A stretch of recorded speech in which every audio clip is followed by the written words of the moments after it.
¿Qué tal, amigos del Grupo Presente Multimedios? Estamos aquí con el coordinador de la fracción parlamentaria del Partido de la Revolución Democrática y presidente de la Junta de Coordinación Política en el Congreso del Estado, el diputado José Antonio de la Vega Asmitia. Sí, diputado, ya platicó un poco con Gabriel. A mí sí me gustaría, pues quisiéramos un ejercicio más o menos de una evaluación de estos primeros 6 meses, digamos, de la fracción, más bien de esta legislatura, ¿no? Es una legislatura pues diferente a las anteriores, ¿no? Hay más diversidad de partidos políticos, más representación, incluso de nuevos partidos que no habían tenido en otros años participación en el Congreso del Estado. ¿Qué tal le ha ido? Bueno, primero que nada, muchas gracias por la invitación, Esmeralda. Pues yo tengo la impresión que, independientemente de que efectivamente se trata de una legislatura muy sui generis, con muchas particularidades, 7 fracciones parlamentarias, donde por primera vez en muchos años no únicamente nadie tiene la mayoría por sí solo, sino que para lograr esta mayoría la fracción parlamentaria que más diputados tiene 13 diputados y la mayoría se construye con 18, ¿no? Y las 2/3 partes con 24. Y las 2/3 partes son para aprobar una serie de nombramientos muy importantes, reformas a la Constitución. Entonces, finalmente esto lo que nos está mandando el mensaje a la ciudadanía al diseñar de esa manera fue que teníamos que tener un alto grado de comunicación política entre los actores ahí en el Congreso, de consenso, de diálogo constructivo en aras de sacar las responsabilidades que tenemos asignadas tanto en la Constitución como en la Ley Orgánica del Congreso y ahora con el nuevo reglamento del Congreso. Entonces, tengo la impresión que la conformación de las bancadas también nos ayuda porque hay gente con mucha formación, tanto en el PRD como en el PRI, el Partido Verde, son gentes que han sido funcionarios públicos, que han sido gobernadores del Estado, y bueno, pues se trata de una legislatura donde pues debemos de privilegiar los consensos, pero también el debate de nivel, no tratar de caer en dimes y diretes, que por otro lado tampoco debe espantarnos esos hechos de que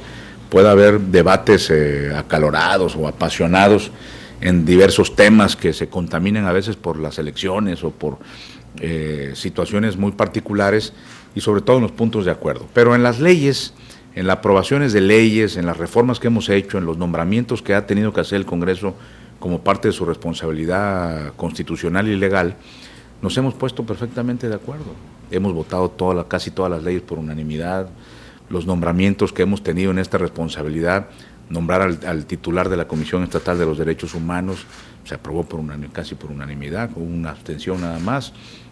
En el caso de los 3 titulares del Instituto Tabasqueño de Acceso a la Información Pública y de Transparencia, también se aprobó por 24 votos, que son las 2/3 partes del Congreso. Recientemente, en el periodo extraordinario, acabamos de aprobar el Consejo Consultivo de la Comisión Estatal de los Derechos Humanos por 2/3 partes. Fue aprobado por unanimidad también, tanto en las comisiones como en el Pleno. Entonces, bueno, eso nos está hablando que independientemente de que a veces se tiene la percepción de que en la Cámara todo es discordia, pleitos y que los diputados no trabajan, que se tiene esa percepción, la realidad es que nosotros no hemos dejado de cumplir con nuestras responsabilidades legales, que están asignadas en la Constitución y en la ley. Los nombramientos los hemos sacado, las leyes que hemos tenido que sacar. Hay leyes, iniciativas de diputados o de las anteriores legislaturas que por diversas razones no logran un grado de consenso, ni en la comisión, ni siquiera pensando que se pudiera aprobar en una comisión, sabiendo de antemano que no va a pasar en el Pleno, pues a veces se toma la consideración de decir, oye, pues no lo aprobemos porque no hay los votos para sacarlo.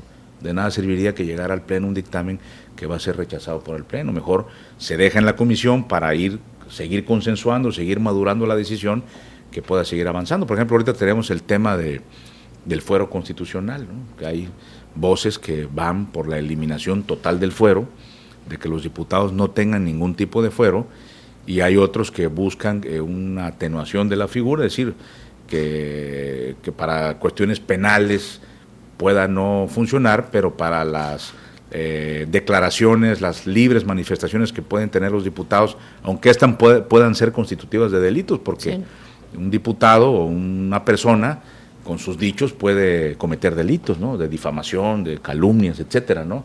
Entonces, si nosotros respetáramos esa parte donde un diputado pudiera tener esa protección garantizada por la Constitución y en la otra parte suprimirlo, por parte del PRD, muchos compañeros han planteado la posibilidad que estarían de acuerdo en que se eliminara. Y así como ese tema, hay muchos otros que no han alcanzado el grado de madurez necesaria como para llevarlos a la votación en la comisión o en el pleno, y se van quedando en las comisiones, aunque la ley nueva, la que se aprobó el año pasado, la sí, nueva ley orgánica del Congreso, establece un plazo de 60 días para que las iniciativas que son turnadas a las comisiones deban ser dictaminadas. Esa es una cuestión que obliga un poco a decidir qué hacer con una iniciativa en un sentido o en otro, ¿no? O sea, tienes que dictaminarla, no te dice cómo, pero puede ser a favor o en contra, rechazar esa iniciativa o avanzarla para que vaya al pleno a su aprobación. Pero luego hay temas que se deciden que se queden porque hay la perspectiva de que se van a aprobar más adelante, porque todavía faltan elementos, se están estudiando asuntos, hay organizaciones de la sociedad civil que piden que antes que se apruebe sean escuchados. Entonces eso a veces va retrasando y hemos considerado que ese plazo de 60 días puede a veces ser limitativo o llevarnos al supuesto de que muchas de esas leyes no se dictaminen en el plazo que marca la ley y pues estemos en falta de la ley. Diputado, ¿cuántas iniciativas han aprobado en los primeros 6 meses? Bueno, así de memoria el dato no te puedo decir. Hemos aprobado, todas las iniciativas que hemos llevado al pleno han sido aprobadas, pero te puedo hablar de muchísimas leyes importantes, no únicamente la parte que se refiere a la armonización de leyes federales que hemos tenido que regular en nuestra legislación local por mandato de la Constitución Federal o de leyes generales, leyes que tienen que ver con justicia para adolescentes, que tienen que ver con equidad de género, que tienen que ver con grupos vulnerables. Hemos reformado nuestras leyes y han sido aprobadas por unanimidad tanto en las comisiones como en el pleno. Y recientemente hemos aprobado también, por ejemplo, se hizo una reforma de una ley que se le ha dado el conocimiento público de antijuanitas. Es una reforma tanto a la ley electoral del Estado como a la ley orgánica de los municipios del Estado, para efectos de lograr que cuando una alcaldesa o un alcalde por diversas razones tenga que ser sustituido o fallezca o renuncie por la causa que sea, la persona que el cabildo designe en su lugar sea necesariamente del mismo género. Y con eso pues se acabaría un poco con esa idea que se tiene de cuando Juanito, aquel de allá, fue sustituido por... Que meten a la esposa y luego... Ajá, Entonces es una manera de decir, bueno, ya no vas a poder meter a tu esposo o viceversa, ¿no? Tiene que ser una persona del mismo género, porque de esa manera se garantiza la paridad de género en la integración del cabildo. Ahorita los cabildos están integrados por paridad de género con un orden alternado de géneros. Si la presidenta municipal es mujer, el síndico primero es hombre, mujer, hombre, así hasta culminar la planilla y la integración del cabildo. Si tú sustituyes a la mitad del trienio una mujer por un hombre, rompes con esta lógica de la paridad de género. Por eso se adecuó la ley. También aprobamos una iniciativa importante del diputado César Rojas. Esta ley antijuanitas fue una iniciativa del diputado Marco Rosendo Medina Filigrana, y la ley para permitir la reelección de los delegados municipales, de los subdelegados y de los jefes de sector. Esto en ir un poco en sintonía en la idea de que ya los alcaldes, los diputados locales, los diputados federales, pues pueden reelegirse. Entonces no veíamos sentido que en una disposición de la ley orgánica hubiera una prohibición expresa para la reelección, cuando se da el caso de muchísimos delegados municipales que son auténticos gestores de su comunidad, que la gente desearían que fueran reelectos, pero por la prohibición no lo eran, y esperaban un periodo y regresaban a ser delegados porque era el clamor de esa zona, de esa colonia, de esa delegación municipal. Entonces nosotros vemos que para ir en sintonía con los tiempos de las nuevas figuras de reelección en la mayoría de los cargos públicos, pues me parece importante que se pudiera hacer. Ya lo reformamos. Se reformó tanto en la ley orgánica de los municipios y la ley antijuanitas en la ley orgánica de los municipios y en la ley electoral del Estado. Y muchísimas otras disposiciones de reformas constitucionales. Recientemente aprobamos una minuta constitucional federal en materia de asilo y otra en materia de derecho de víctimas. Entonces me parece que son situaciones donde el constituyente permanente, las legislaturas de los estados, participan en la elaboración del diseño constitucional federal. Y bueno, creo que en ese sentido hemos cumplido con esa responsabilidad. Hay muchas otras iniciativas que están en espera de las decisiones de los diputados que integran las comisiones. Luego se tiene la idea de que todo lo va a decidir el presidente de la Junta de Coordinación Política. No, las comisiones tienen su integración, tienen sus tiempos, ellos hacen sus agendas, hacen reuniones, hacen visitas a los municipios y van madurando las decisiones de común acuerdo, y por supuesto que se comentan con las bancadas, porque tampoco sería factible que ellos, 7 diputados de una comisión, aprobaran una disposición legal que luego tuviera rechazo en el Pleno por no haberlo socializado con las demás bancadas. Que era lo que anteriormente ocurría, ¿no? Sí, pero anteriormente eso no importaba porque había como una especie de disciplina de donde se imponía una voluntad autocrática y los asuntos llegaban al Pleno y ¿qué es lo que estamos votando? Pero hay que votarlo porque esa es la orden, ¿no? Ahora no es así.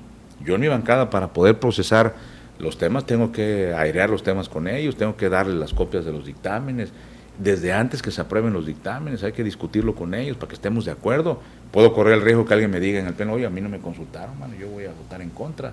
Entonces, de lo que se trata no es tampoco de imponer decisiones, sino de que en las decisiones participen los diputados con sus aportaciones, enriqueciendo el trabajo técnico legislativo, porque es otro tema importante. Hay quien mide el trabajo parlamentario de un diputado por el número de iniciativas que presenta, y hay gente que son prolíficos en ese punto, ¿no? Y es destacable, sí. Implica un trabajo, un esfuerzo de estudio de las leyes para poder presentar una iniciativa. Pero hay otros diputados que no presentan iniciativas porque las iniciativas, aunque tengas asesores, pues es un trabajo técnico muy complicado.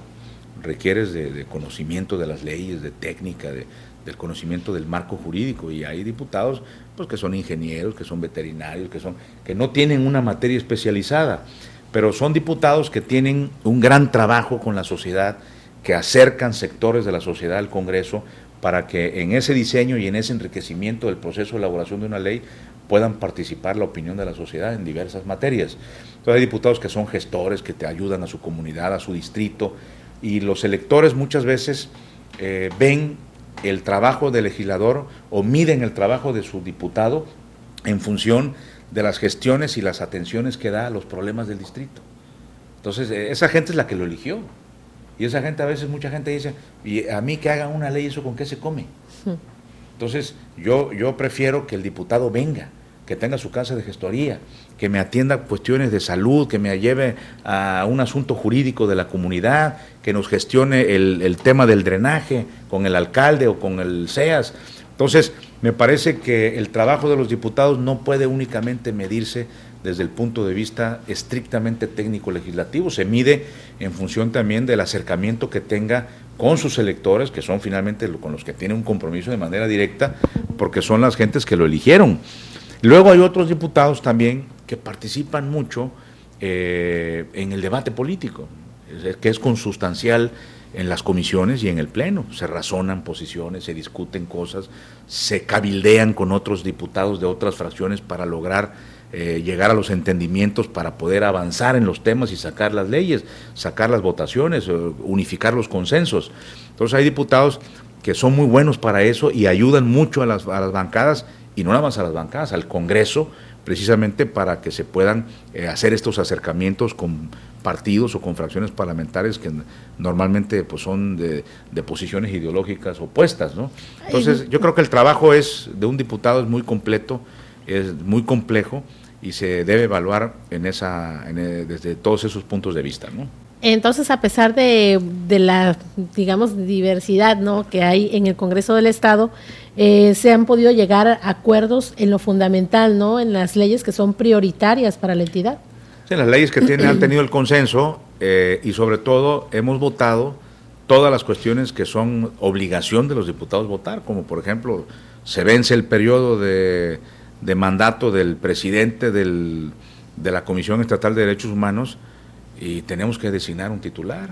Si no nos pusiéramos de acuerdo, pues estaríamos haciéndole un daño a las instituciones, porque el titular ese que estaba tiene un plazo para culminar su mandato. Si el Congreso no lo aprueba, entonces, ¿qué quiere decir? Si no se pone de acuerdo con 2/3 partes, que la Comisión de los Derechos Humanos pudo haber quedado acéfala durante algún tiempo. Claro. Y nosotros teníamos plazos, obligaciones de revisar perfiles, de evaluar perfiles, hicimos una convocatoria pública que fue de amplio conocimiento, participaron gentes de muchísimo nivel y finalmente se eligió a una persona que fue la que hizo el consenso, que casi por unanimidad, el doctor Pedro Calcaño, que además es una gente que tenía muchísimos años trabajando en la comisión, que había corrido todos los puestos importantes, era el secretario técnico del Consejo, conocedor amplio del tema de los derechos humanos a nivel internacional y a nivel nacional, y por supuesto que consideramos los diputados que era la persona con el perfil más idóneo, y eso lo compartimos todas las fracciones parlamentarias.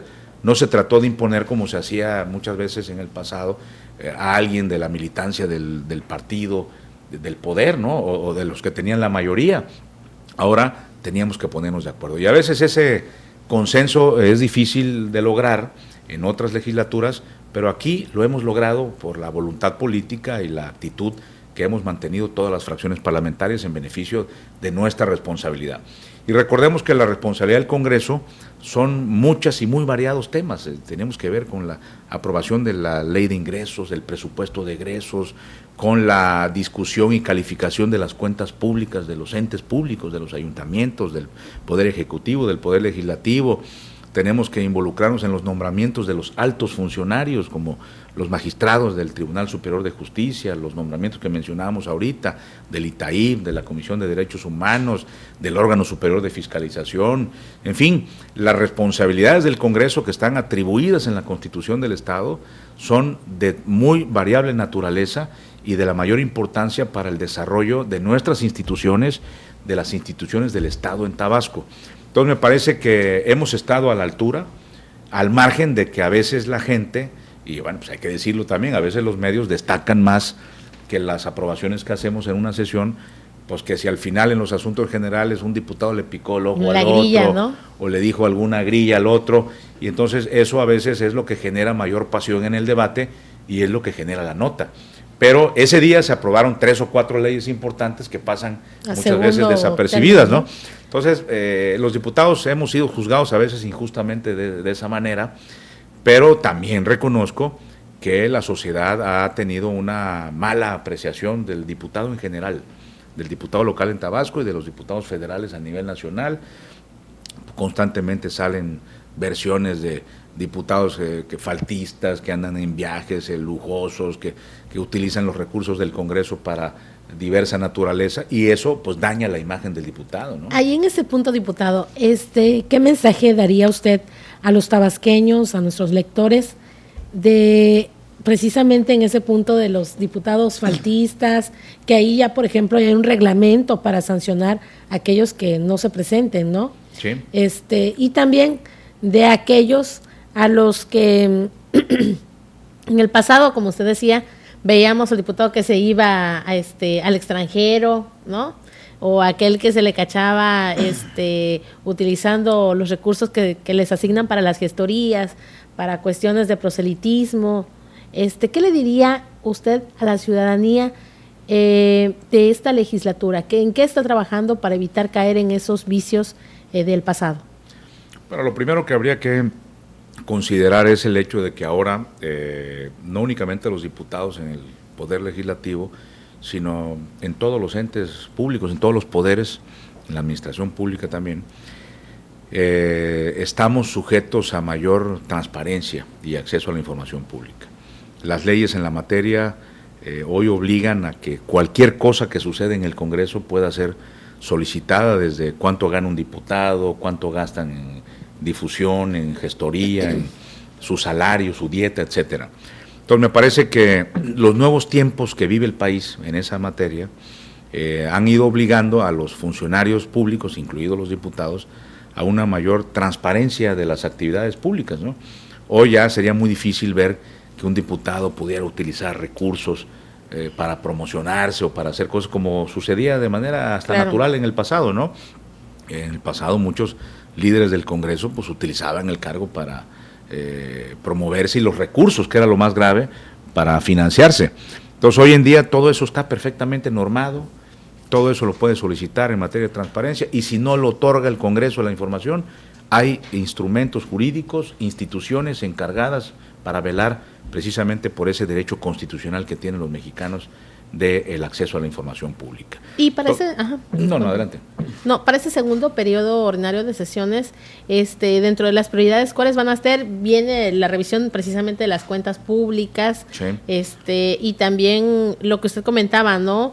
Lo del fuero, ¿no? Es algo que va a causar o está causando un poco de controversia, porque pues antes decíamos, ¿no? Pues como es diputado, es presidente, ¿no? De alguna institución o alguna dependencia de gobierno, no se va a actuar en consecuencia. ¿Qué otras cosas más tienen sobre la mesa para el segundo periodo? Bueno, la propia Constitución y la propia Ley Orgánica del Congreso determinan para este segundo periodo que iniciará el 5 de septiembre una serie de temas que están determinados por las propias leyes. La Constitución y la Ley de Fiscalización Superior determinan que el órgano superior de fiscalización tiene hasta el 1 de agosto para entregar los informes de resultados de las cuentas públicas del ejercicio anterior. Es decir, va a entregar ahora, hasta el 1 de agosto tiene como plazo, lo puede entregar antes, las cuentas públicas de los poderes del año pasado, es decir, del año 2015. Entonces, como consecuencia, el Congreso tiene, las inspectoras, la obligación de preparar, de estudiar los dictámenes de calificación de esas cuentas públicas y presentarlas al Pleno hasta el último día del periodo, que es el 15 de diciembre. Entonces, ese periodo lo marcan de alguna manera los temas de las cuentas públicas, porque hay debate en el Congreso, hay revisión, los diputados salen a los ayuntamientos, a los municipios a verificar obras de la muestra que tuvieron irregularidades, y luego hay que preparar los dictámenes, votarlos en comisión y luego tienen que ir a discusión del Pleno. También ese periodo se caracteriza por ley, por la aprobación de la Ley de Ingresos y el correspondiente presupuesto de egresos del Estado. También hay un debate, la Comisión de Hacienda analiza el presupuesto que manda el gobernador del Estado, que integra el presupuesto de todos los poderes, y hay que revisarlo, hay que hacer el dictamen respectivo y tener que pasar al Pleno. Y luego el presupuesto, Ley de Ingresos y presupuesto. Entonces esos temas son los que dominan el periodo del 5 de septiembre al 15 de diciembre, más los temas que están en cartera, como ese que mencionabas tú del fuero, junto con muchas otras iniciativas que se han presentado por parte de los diputados, que algunas, como te decía yo hace un momento, no van a ser motivo de discusión ahora porque están esperando disposiciones federales. Por ejemplo, voy a tocar el tema de los matrimonios igualitarios. Es un tema que está discutiendo en el Congreso de la Unión. Hay una iniciativa presentada por el presidente de la República que busca reformar la Constitución General de la República para incorporar este tema.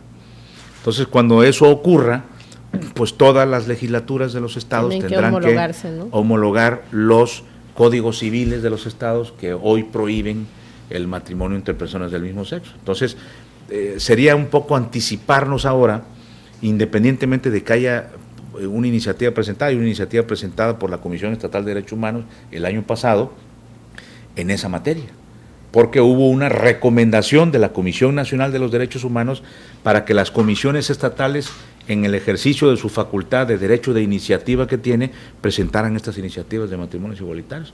Y entonces el titular de la Comisión Estatal de Derechos Humanos, el doctor Argáez, presentó esta iniciativa como protección de los derechos humanos por recomendación de la Comisión Nacional.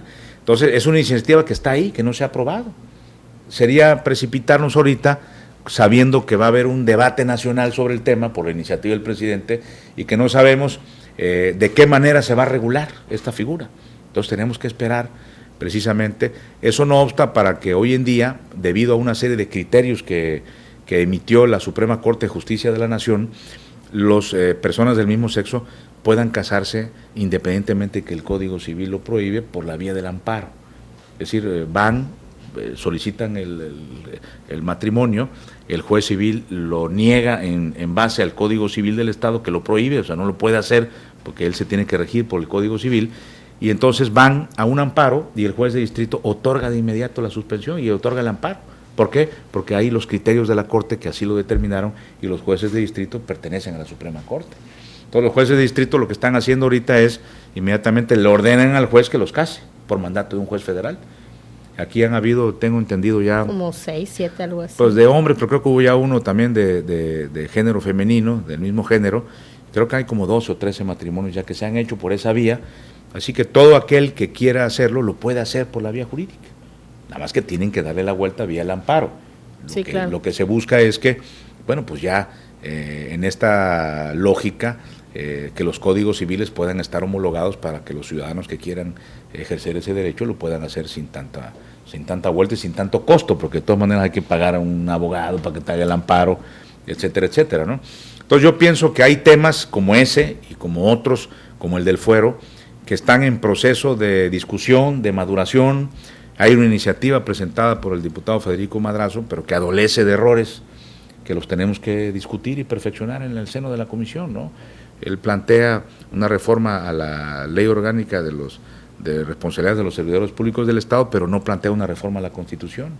Y la Constitución dice claramente quiénes tienen el carácter de servidores públicos.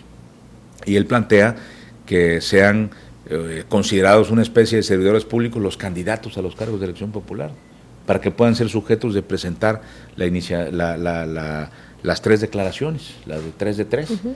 Y también lo propone para los integrantes de los equipos de transición de quienes hayan ganado una elección, alcalde o al gobierno, para que esos integrantes del equipo de transición tengan que presentar su declaración, pero no son funcionarios. ¿Qué tan sano es el 3 de 3? Pues mira, yo pienso que todo esfuerzo, porque además hemos venido avanzando en eso, por transparentar la vida pública de los funcionarios públicos que reciben salarios del Estado, es decir, de los impuestos de los ciudadanos, pues los ciudadanos tienen derecho a saber cuáles son sus bienes, sus propiedades. Ya teníamos desde toda la vida, los funcionarios públicos presentan su declaración patrimonial. Eso ha existido desde hace muchísimos años, está obligado por las leyes. Es decir, ¿qué bienes tienes? ¿Cuántas casas tienes? Cuando tienes un departamento, si tienes un crédito, tus cuentas bancarias, todo eso está en la declaración patrimonial. Las hemos presentado yo toda la vida que he sido funcionario público, he presentado mis declaraciones patrimoniales. Los ciudadanos, de manera paralela, incluyendo los servidores públicos, tienen la obligación de presentar su declaración fiscal, es decir, tienen que pagar impuestos y tienen que hacer una declaración anual para calcular sus ingresos y pagar el impuesto sobre la renta y sus comprobaciones donde pueden ser inclusive hacerse exenciones de impuestos en función de sus gastos y sus ingresos. Entonces, esas 2 declaraciones siempre han existido. La novedad de esta figura, que fue una iniciativa ciudadana, sí, los ciudadanos presentaron firmas al Congreso, es una figura que le denominan declaración de intereses.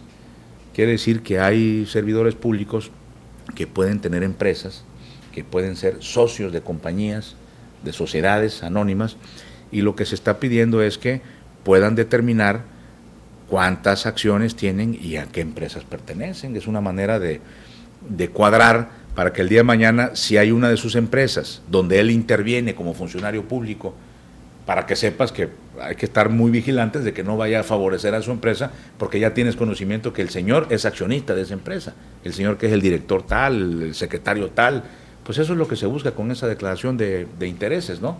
Entonces yo pienso que es positivo porque va a ir acotando la corrupción, que hay que atacarla por muchísimos frentes, y este es uno de los que va a contribuir a eso, independientemente de todas las demás leyes, que es parte del tema también de este periodo, que es que bueno que haces esa pregunta, porque se acaban de incorporar un paquete de 7 leyes, nuevas leyes, la nueva Ley General Anticorrupción, la nueva Ley de Justicia Administrativa, la ley de la Fiscalía General de la República, todas esas leyes en cascada que incluyen algunas reformas a la Constitución, leyes generales, van a impactar a todas las entidades federativas en materia de corrupción. Entonces quiere decir que nosotros vamos a tener en los próximos meses que ir adecuando nuestra legislación, presentando las iniciativas correspondientes en los plazos que establecen los transitorios, en algunos casos es de 1 año, otros te dan 6 meses, 180 días, para adecuar la parte que nos corresponda derivado de estas reformas de leyes generales y a la Constitución. Y tenemos que entrar a reformar el Código Penal, al Código de Procedimientos, la ley de la Fiscalía, la ley orgánica de la Fiscalía del Estado. Tenemos que crear una Fiscalía Anticorrupción en el Estado, como lo vamos a hacer, como se va a hacer a nivel federal. Entonces, todo eso va a implicar un trabajo legislativo técnico muy riguroso y muy exhausto de aquí a este periodo, y seguramente no concluiremos en este periodo y será en el otro periodo donde debemos hacer las adaptaciones. Eso por la parte del nuevo sistema nacional anticorrupción. Pero está también toda la parte que nos falta homologar del nuevo sistema penal acusatorio. Sí, entonces, o sea, eso es lo que decía, que les toca, o sea, complejidades en muchas leyes, sobre todo con el nuevo sistema de justicia penal. Así es. Aparte, se enfrentan a una ley electoral, ¿no? Que participamos en un proceso con nuevas leyes. Y bueno, también hablando de temas igual controvertidos a nivel nacional, ¿no? Es lo que usted comentaba, el matrimonio igualitario, entre otras leyes que igual se están dirimiendo. Y bueno, también ustedes, ¿qué van a hacer? Ahorita también aprovechando, a ver si tienen ustedes pensado dentro de su agenda trabajar algo con respecto a la reforma energética, para tratar de igual apoyar un poco a los sectores tabasqueños para que no se sientan tan desprotegidos con las nuevas empresas. No sé si están trabajando algo ahí. Bueno, es muy importante mencionar que la mayor parte de las leyes que tienen que ver con la regulación del sector energético son leyes de carácter federal, general. Todas esas leyes se aprobaron desde la reforma a la Constitución, que es la que permite abrir el sector energético, electricidad, petróleo, generación de energía, exploración y producción. Fue una reforma a la Constitución General de la República. Y a partir de ahí, no sé con precisión, más de 20 leyes generales, ley de la Comisión Federal de Electricidad, ley de energía eléctrica, ley de aguas, ley del sector energético, muchísimas leyes. Es competencia federal, ¿no? Todo es federal, con aplicabilidad para toda la República.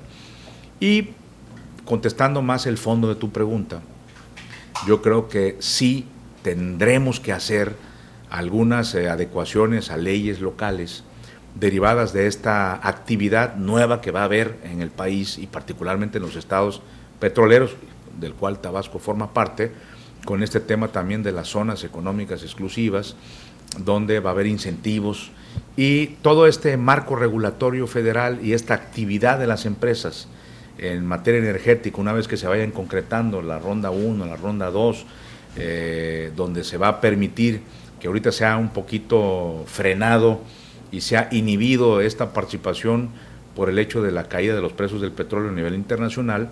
A veces hay empresas que pudieran pensar, ¿para qué participar ahorita en una licitación de Pemex para explorar petróleo cuando ahorita de los precios del petróleo pues no me van a fondear y mi grado de retorno de la inversión que yo pueda hacer, ¿no? Aunque también es cierto que muchas de esas inversiones son ganancias y retornos a mediano y a largo plazo, que deberían de estar participando ahorita para que cuando la condición de los precios cambie, ellos ya estén en condiciones de participar, ciertamente inhibe, porque en el mundo hay una superproducción, sobreproducción de petróleo. Los países árabes no han parado de producir petróleo y al haber una sobreoferta del producto, pues lo que está generando es la caída de los precios. Se rigen bajo la ley de la oferta y la demanda.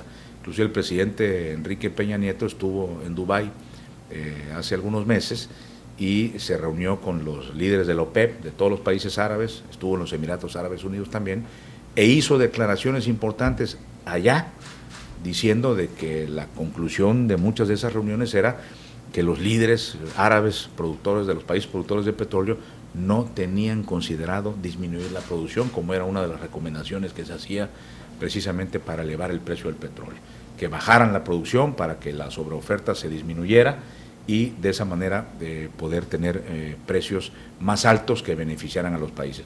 Pero para ellos, según leí en la prensa, era un problema más bien de planta productiva, Dicen, yo no puedo parar la producción porque hay petróleo, hay mucho petróleo, estamos explorando, encontrando petróleo en el mar, en el Golfo Pérsico, en el desierto, y nosotros tenemos la mayor parte de nuestra población ocupada en la materia de hidrocarburos, y si yo disminuyo, pues tengo que despedir gentes, tengo que dejar de explorar, y entonces, ¿qué hago con esa gente? Voy a generar un gran desempleo. A mí no me interesa que esos precios estén bajos, porque yo lo que tengo que garantizar a la gente ocupada y con trabajo.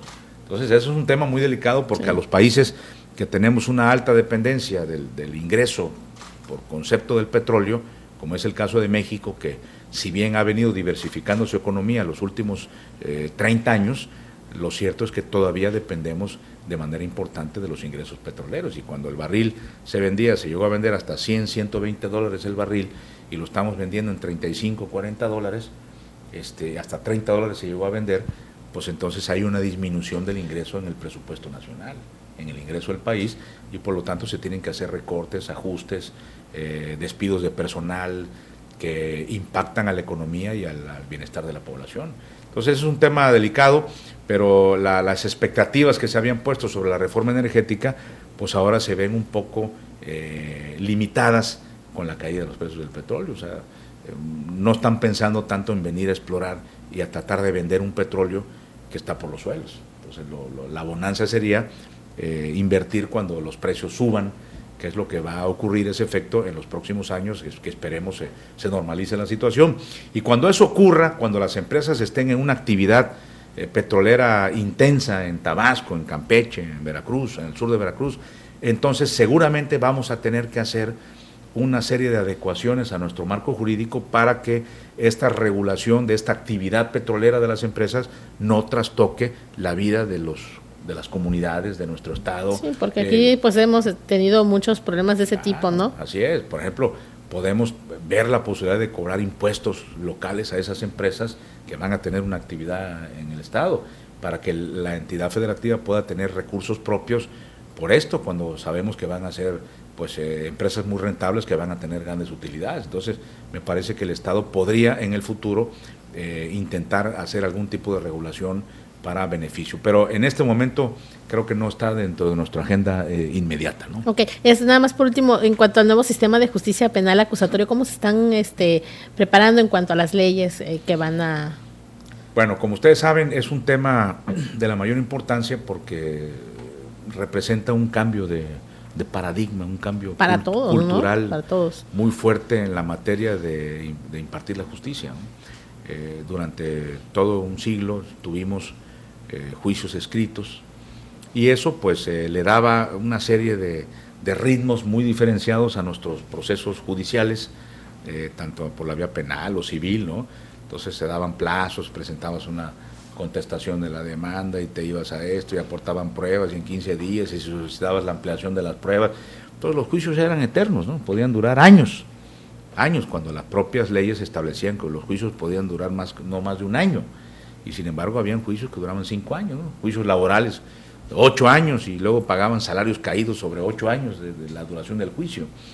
Entonces lo que se busca es, con este nuevo sistema penal acusatorio, es hacer juicios más expeditos, más rápidos, menos costosos, más ágiles, que además puedan proveer de una justicia pronta, con una serie de mecanismos innovadores como son las reparaciones del daño, la solución de controversias, es decir, que antes de llegar a un juicio de carácter penal o civil, puedas llegar a un arreglo entre las partes de carácter pecuniario o económico, y no como antes que decías, bueno, eso se tiene que seguir de oficio. Oye, pero es que yo ya no tengo interés, si el señor me da un recurso, yo ya no me siento agraviado. No, pero es que ya la ley lo dice y vamos a juicio. Entonces ahora estos mecanismos de solución de controversias, medios alternativos de solución de controversias, van a permitir que muchos de los juicios que antes llegaban a esa instancia se puedan resolver previo al inicio de un juicio. Y eso va a agilizar la justicia, ya no vas a llegar, le vas a quitar una carga de trabajo a los ministerios públicos, a los fiscales, a los jueces, a los magistrados, porque muchas de las cosas se van a resolver, como ocurre en los Estados Unidos. Oye, cometió tal cosa, sí, pero nos arreglamos económicamente. ¿Estás de acuerdo? Sí, estoy de acuerdo, ya no me siento agraviado.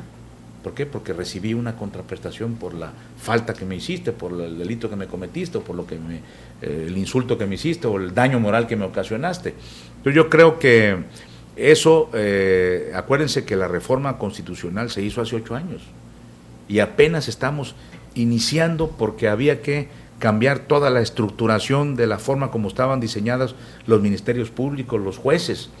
Acabamos de aprobar una ley muy importante que también se nos estaba pasando, la nueva ley orgánica del Poder Judicial del Estado, que fue iniciativa del Pleno del Tribunal, que la presentaron por conducto de su presidente y se aprobó en la Cámara de Diputados. Esa nueva ley busca precisamente armonizar todo el sistema de la nueva forma como los jueces de todas las naturalezas se van a homologar y organizar dentro del marco del nuevo sistema de justicia penal, del nuevo sistema penal acusatorio. Entonces yo creo que los jueces están preparándose para eso, los fiscales o los anteriores ministerios públicos se están preparando para eso, los abogados se están especializando y están estudiando, porque si no lo hacen no van a saber cómo enfrentar y cómo defender a sus clientes en el nuevo esquema. Entonces hoy hay cuestiones, había gente que seguramente era muy buena, buenos abogados, redactores, porque los juicios eran escritos, pero ahora los juicios van a ser orales. Todos los abogados tienen que tener un grado de conocimiento, de formación en materia de oratoria, de argumentación jurídica, porque ahora lo va a exponer frente a un juez y frente al acusado.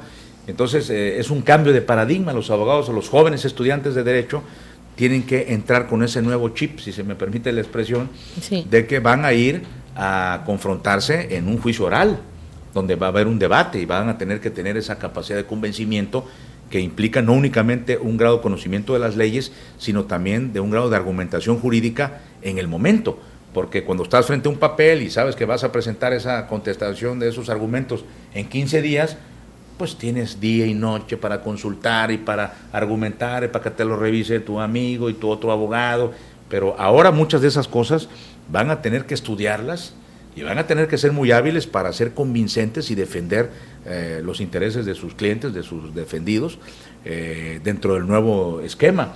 Entonces es un cambio cultural muy fuerte para las instituciones, para los ciudadanos, para los abogados, que va a llevar mucho tiempo que se vaya aterrizando. No va a ser una cuestión fácil, seguramente se van a enfrentar todavía muchas inercias del pasado, y estos cambios siempre necesariamente llevan tiempo y se tienen que ir haciendo con un gradualismo en el futuro. Pero nosotros tenemos que adecuar nuestro marco jurídico por mandato de las leyes generales y de la Constitución Federal. Okay. ¿Algo que quiera agregar, diputado?